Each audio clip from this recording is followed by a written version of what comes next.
дар шаҳри Хуҷанд бизнес форуми роҳбаладӣ барои занони соҳибкор, таҷриба ва дурнамои рушд дар Ҷумҳурии Тоҷикистон доир гардид. Он аз ҷониби Ассотсиатсияи миллии занҳои соҳибкории Тоҷикистон бо дастгирии лоиҳаи ЮСАИД оиди рушди соҳибкорӣ ва беҳтаргардонии фазои соҳибкорӣ гузаронида шуд. Дар бизнес форум намояндагони мақомотҳои маҳаллӣ, ташкилотҳои байналхалқӣ, ташкилотҳои ғайридавлатӣ, бахши хусусӣ, иштирокчиёни бизнес акселератор, роҳбаладони бо таҷриба ва ментиҳо иштирок намуда аз таҷрибаи фаъолияти соҳибкории худ маълумот доданд.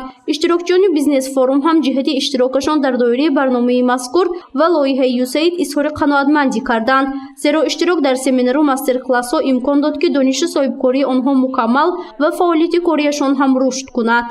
баъди он ки дар ин лоиҳа иштирок намудам, ман муассисаи мо барои кушодани боз як филиали нав имконият пайдо кард. Барои рушди фаъолияти соҳибкорӣ имкониятҳои нав ба нав пайдо шуд. Бинобар ин мо аз ин лоиҳа хеле хушнудем. Миннатдории худро барои ташкилкунандагони чунин бизнес форум, барои ташкилкунандагони бизнес акселератсияи соҳибкорзанон миннатдории худро баён менамоем ва дар оянда кӯшиш мекунем ҳарчи бештар саҳми худро барои рушди иқтисодиёти миллии Ҷумҳурии Тоҷикистон расонем.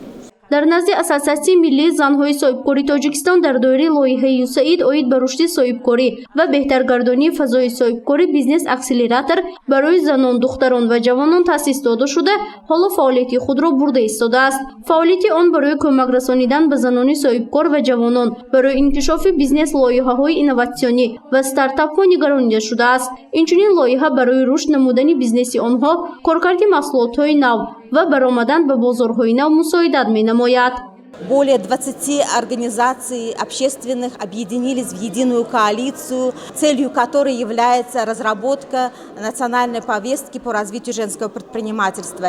И сейчас эта коалиция под названием экономическое укрепление и снижение гендерного насилия в обществе очень активно работает для того, чтобы собрать мнение всего сообщества, для того, чтобы улучшить среду для начала и развития бизнеса. Мақсади бизнес форум таъсиси платформа барои муҳокимаи таҷрибаи кории ташкилотҳои гуногуни Ҷумҳурии Тоҷикистон, инчунин дигар давлатҳои Осиёи марказӣ дар татбиқи барномаи роҳбаладӣ барои занони соҳибкор, омӯхтани трендҳои муосир ва даъватҳо дар ин самт, инчунин пешниҳоди таҷрибаи Ассотсиатсияи миллии занҳои соҳибкории Тоҷикистон дар татбиқи воқеии барномаи роҳбаладӣ барои иштирокчиёни бизнес акселератор маҳсуб мешавад. Менторони лоиҳа ҳам аз ҳамкорӣ бо ассотсиатсия изҳори қаноатмандӣ мекунанд, зеро бо ин васила онҳо бо як қатор соҳибкорони ҷавон ҳамсӯҳбат шуда барои рушди фаъолияти соҳибкории онҳо маслиҳатҳои муфид доданд, то соҳибкорӣ дар кишвар рушд кунад ва сафи соҳибкорони муваффақ аз ҳисоби хусусан занону бонувон зиёд карда шавад. Асосан саволҳое ки омад ё ин ки таҷриба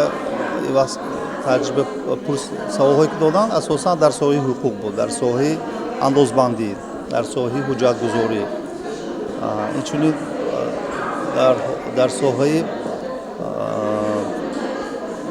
рушди соҳибкорӣ, яъне вобаста аз хусусиятҳои маҳал, вобаста аз ҷойгиршавии мавқеи минтақавии соҳибкориашон мехостанд аз кадом самт рушд кунанд, кадом самтро бисёртар рушд диҳанд. Бизнес форуми роҳбаладӣ барои занони соҳибкори Ҷумҳурии Тоҷикистон таҷриба ва дурнамои рушд дар шаҳри Хуҷанд наздик 3 соат давом кард. Дар ин муддат иштирокчиён фаъолияти соҳибкории худро муаррифӣ карда, аз таҷрибаи кории ҳамдигар огоҳ шуданд. гузориши Фарзона Шамсиева, Насим Раҳимов барои барномаи иттилоотии Хабар.